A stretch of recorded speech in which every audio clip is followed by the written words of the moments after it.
Hey everybody, welcome to Warfighting Incorporated. This is Whiskey here, and we're going to be running through the startup procedures for a cold start on the A18C. Now again, these are my startup procedures. There is a lot of steps that I actually skip that you're supposed to do in accordance with the NATOPS manual and everything like that, but full disclosure, this is a video game, so if you're looking for a full MilSim startup, hey, I recommend you just go ahead and dig into that NATOPS manual and look at the full actual startup procedures yourself. So, first things first in the aircraft, since it does get a little noisy, first thing I like to do is I'm going to go ahead and close that canopy. So down on the right hand side here, I'm going to go ahead and close up that canopy. Okay, so now that canopy is nice and closed, I'll go ahead and release that switch, and I'm going to call it a day. So, first thing is I'm going to come down on the right hand side here, and I'm going to go ahead and turn on that battery panel. So once that battery panel comes on, you're going to notice that a little bit of power is going to be coming inside the cockpit here. And then I'm going to go to the left hand side, I'm going to go ahead and start up that APU. Now when you start up that APU, you're going to start to hear that auxiliary power unit start to power up. And then if you look down here, okay, at your IFE, so the IFEEI, you'll start to see some things starting to happen. The temperature is going to rise, and then once I get a green light on this APU here, I can go ahead and go for a right engine crank. You don't want to do a left one, you want to do a right one first. That way you get all the power to your systems. That way you can kill two birds with one stone. Okay, so we'll give it a right engine crank, and you're going to notice something happen. Right here, the RPMs are going to start to shoot up, and I'm waiting for that to get to 30. Temperature should rise to about 20. And then obviously you're going to see some pressure start to come up. Okay, so once that happens, what I'm waiting on is once I hit 30 here, or 28, 29, 30, I need to crank the right throttle, and I need to move that up to idle. So the keybind that you're going to want to use is, if we just type in throttle, can't spell today. So if you just type in throttle and scroll down here, you'll see throttle, right, idle, right shift plus home is what you're going to want to use. And then we'll obviously have to do the left throttle too, so left shift plus home. Those are generic keybinds. I've never changed them. There's no reason to change them. So watch the throttle, and I'll press right shift and home. That throttle is going to start working its way back up. And you're going to start seeing it crank here. So what you're looking for RPMs is between 63 and 70%, okay? Once it hits 63%, you're going to hear that click, and that means we've got power to the rest of our systems. Roll left. And then you're going to start hearing Betty go through her checklist. Flight controls. Flight controls. Okay. Now, what I like to do here, since I cranked the right throttle, and this switch is already kicked back, I'm going to go ahead and do the left one, just to get it going.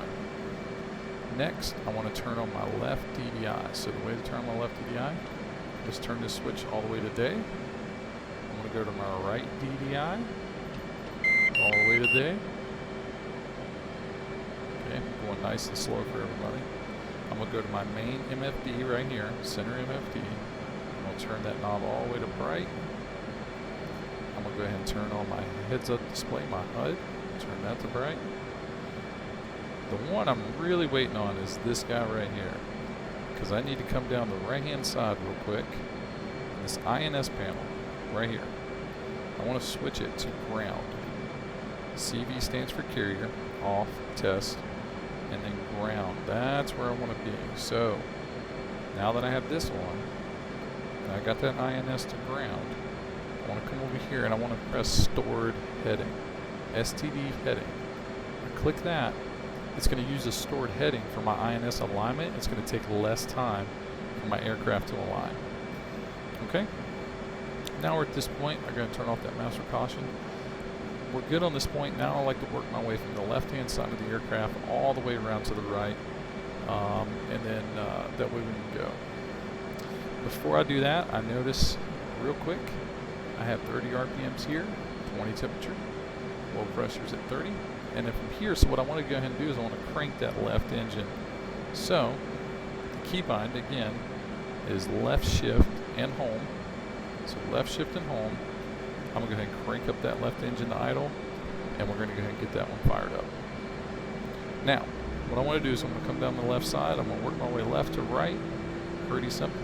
So my O-box, or my oxygen, I want to make sure that I turn on, so that way I get a good flow of oxygen going here. And you can adjust it if you want to go full milsim. Obviously your pilot's not going to pass out. But you're going to turn that oxygen on. From here, you can skip over the ILS panel, your volume panel. FCS, we want to go ahead and do a reset on our FCS. So we're going to go and do a reset there. And then we're going to push to reset on our rotor trim. Okay, APU is going to stay there. There's nothing on the fuel panel that I need to do.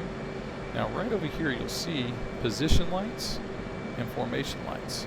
Behind the throttle there is a strobe light that's also going on for your one of your lights is that's on there. So obviously if nighttime you're going to do some formation flying, you can crank that on. Position lights, you can turn those on. Obviously we're at Al-Dhafra Air Base right now, so I'm going to turn my position lights on. And then what you just heard happen was the APU kicked off. Because our engines are cranked, the APU is no longer needed, it's automatic kickoff. Okay, so moving over here, hook bypass. We're not on a carrier, so we're going to go ahead and click that to field, so that way we don't drop that hook by accident. Landing taxi lights, it's broad daylight, so I really don't need those, but you could turn those on. Anti-skid, we're going to leave that on, because if we turn it off and we're not on the carrier, we're going to start having issues. Flaps, I can go ahead and move up to half, because I just need half to be able to take off. Emergency brake, we're just going to go ahead and leave that completely pulled while we're still working here on the ground. Obviously my master arm I'm going to leave off, and then selection switch. So, okay, from here I can go ahead and start setting my bingo fuel. Okay, so just scroll up here. I'm just going to hold this down. I'm going to set a bingo fuel for about 6,000 pounds. Just because I'm going to add another bag on, so I want about half of my internal fuel. So right here's your fuel. Okay, so I have total fuel, I have my internal fuel.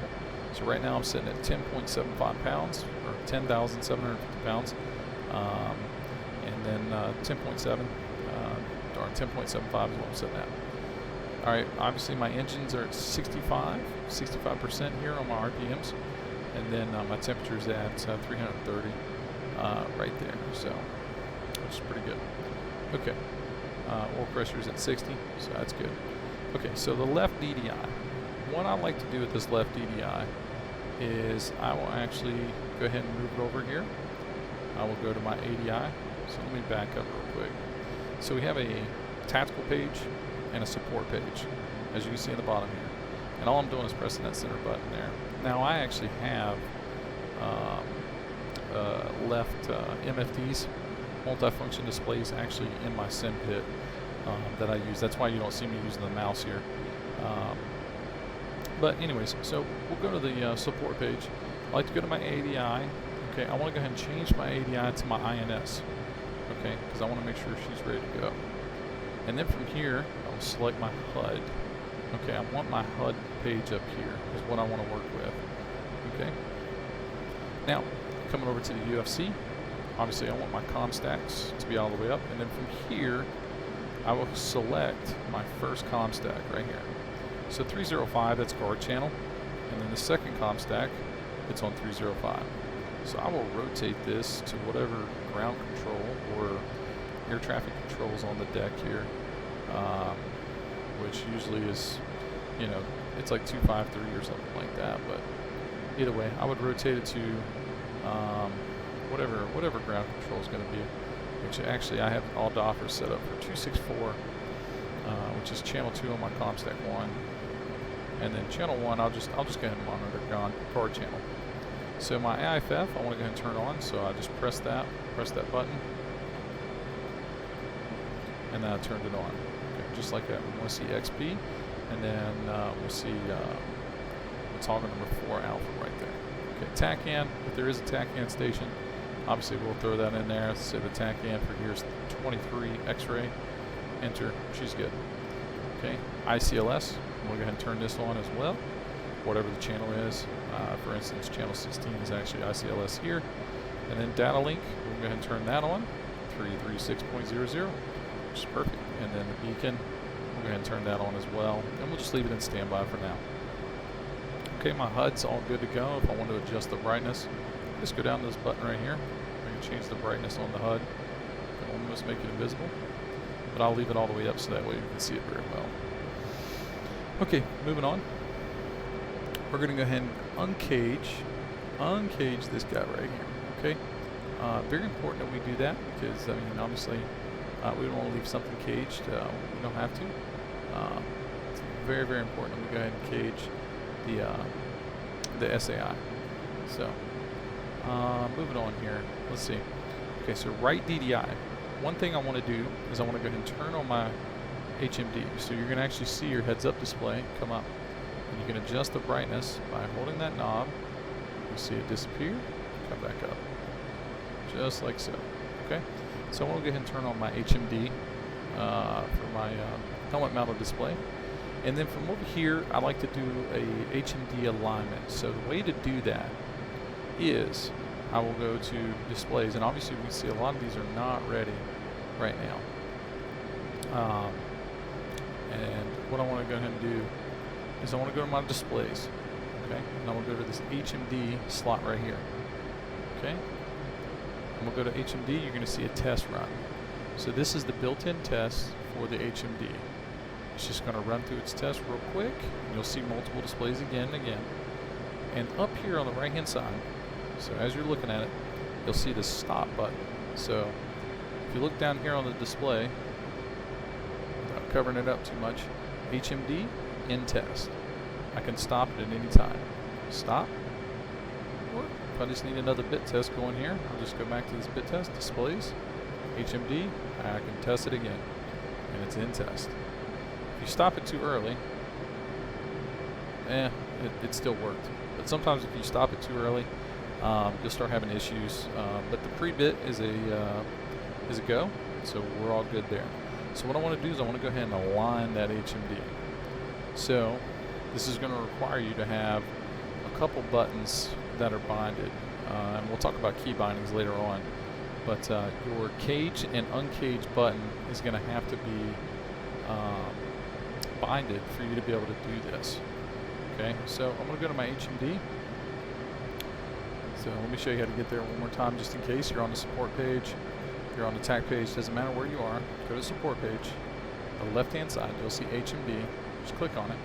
You'll see this alignment button. So before you press that alignment button, you want to go ahead and make sure you're all squared up with your HUD right here. Whether you're using track IR, VR, it doesn't matter. So you want to make sure that you're all lined up here. And then from here, I'm going to click Align. Now you're going to notice this cross that I have to line up with my my HUD here. And then once I line those up, I'm going to have to press the cage and uncage button. So, real quick, let's take a look at this real quick. So adjust controls, we'll go to search, cage. So, obviously, cage, uncage button. If you look over, you can use the keyboard, which is C, it's binded there normally. I have it actually hooked up to my HOTAS. So my HOTAS, I have joy button 5, and that's where I have it caged to. So pretty simple. Okay. So from here, I'm going to line this up just right. And then we'll start my alignment. I'm going to hold down the cage and uncage button, and you're going to see these little crosses. So these little crosses that are up here, little targets, you can see I can move them around. So I'm actually moving those around with my sensor control switch. So again, another button you're going to have to bind, which actually it would be simpler if I just go to my HOTAS and my throttle designated controller. So my TDC, up, down, left, right, up, down, left, right there. So TDC, throttle designated controller, you're going to need to bind this to something almost like a joystick type deal. That's on, it's on my actual throttle. That's what I have it binded to. So when I take that TDC I can actually move it left, right, up, down. So what I want to do is I'm aiming for this top cross right here. And I want to put that dead center in there, and I want to make sure it's just perfect. Then from there, what I'm going to do is I'm going to press my cage uncage button, and you're going to see something change down here.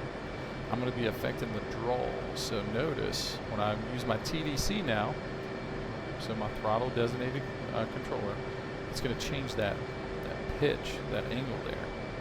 And what I want to do is I want to get that thing just right, perfectly in there. Now, once it's good there, I can go back, I can press cage uncage, I can go back and adjust other things. But, so that's pretty close for government work there. All I'm going to do is I'm going to back out a little bit. It'll tell you to center display, but I don't need to. I'm good. From here, all I'm going to do is I'm going to press menu, and I'm done alignment. Okay, so, because the alignment's over with, and I can actually click alignment, and now she's aligned. It's all ready to go. So my heads-up display is going to be seeing exactly where I need it to see whenever I'm designating things. So it's lined up with my HUD. Okay, so I can come out of there. And what I like to do is I will come on this support page. So remember, come to the support page. And I would like to go to my FCS page. So the FCS page, it can tell you a lot about what's going on here. Stabilizer trim, exactly everything that's going on. If I have any fault codes all the way through here, it will tell me exactly what kind of fault codes I got. So we'll talk more about the FCS page later on. If you don't want the FCS page for whatever reason, I know some people, they run engines. That'll give you a lot of data, what's going on with your engines, your temperature, your RPMs, inlet temp, everything else. And then some people will run a checklist as well, tell you about, you know, landing, takeoff, things that you need to go through for your checklist. Now here we'll also tell your aircraft weight, which is very important when it comes down to carrier operations. So you'll need to know what your aircraft weight is to be able to change your stabilizer position up to 17 degrees, 16 degrees, depending on the weight, to be able to get the lift you need to get off the aircraft carrier. Whole different story, don't worry about it right now. Okay, so next step, all right? Our INS is lining down here.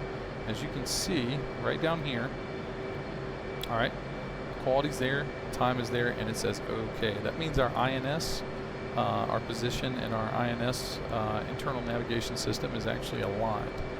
Now, this is a little difficult to see with this map of the background, so all I'm going to do is I'm going to change the scale right up here.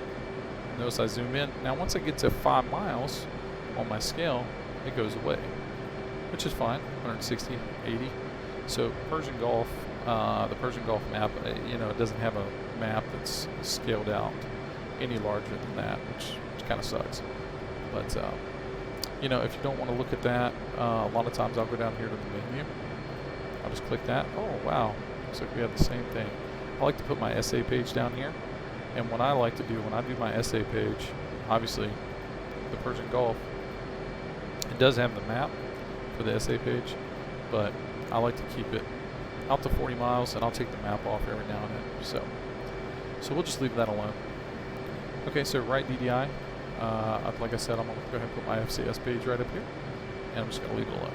Now, working my way down here, okay,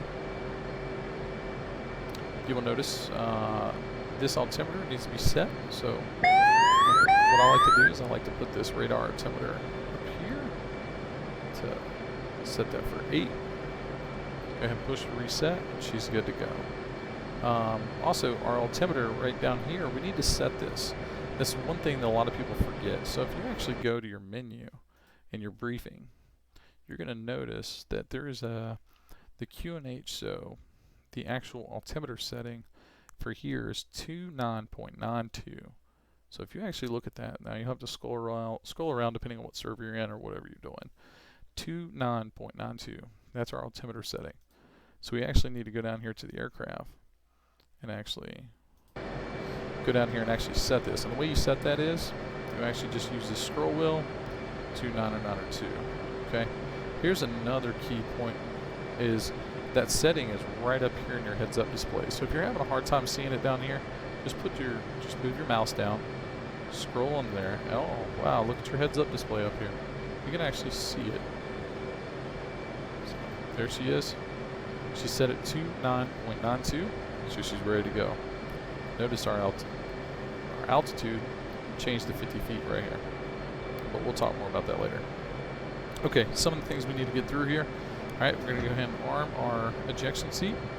Down here, we're going to go to our internal lighting panel. It's up to you.